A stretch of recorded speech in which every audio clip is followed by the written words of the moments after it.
SPRM telah memulakan siasatan terhadap dakwaan rasuah yang dikaitkan dengan bekas Perdana Menteri Ismail Sabri Yaakob. Menurut beberapa sumber, satu pasukan dihantar ke pejabat Perdana Menteri hari ini untuk mencari dan merampas dokumen yang dipercayai dapat membantu siasatan yang memfokuskan projek-projek tertentu ketika Ismail Sabri menjadi Perdana Menteri.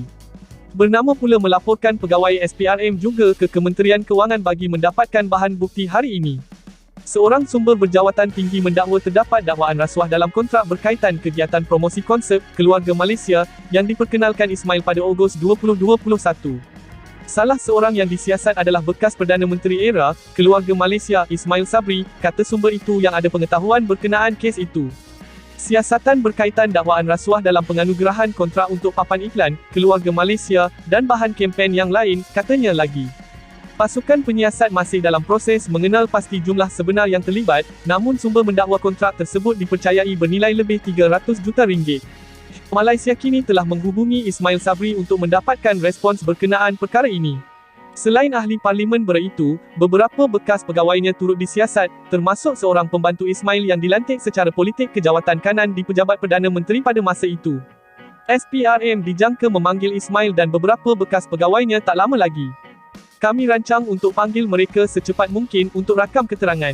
Dia Ismail sedang menunaikan umrah, jadi akan dipanggil selepas pulang ke Malaysia, kata seorang sumber. Siasatan dibuat di bawah Akta SPRM 2009. Ketika dihubungi, Ketua Pesuruhjaya SPRM Azam Baki mengesahkan Suruhanjaya itu sedang menyiasat seorang bekas Perdana Menteri dan beberapa bekas pegawai atas dakwaan rasuah, namun enggan mengulasnya dengan lebih lanjut.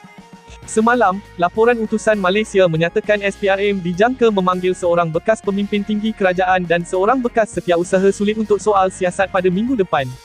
Sumber yang dipetik laporan itu mendakwa dua individu itu disiasat atas dakwaan menyelewengkan jutaan ringgit dana kerajaan. Berita berkenaan siasatan itu dilaporkan 4 hari selepas Menteri Komunikasi merangkap jurucakap kerajaan Fahmi Fadzil berkata rakyat berhak tahu berkenaan perbelanjaan 700 juta ringgit bagi tujuan pengiklanan dan publisiti oleh dua pentadbiran terdahulu. Pada November lalu, Perdana Menteri Anwar Ibrahim mendedahkan sebanyak 700 juta ringgit dibelanjakan antara 2020 dan 2022 untuk menunjukkan pencapaian kerajaan.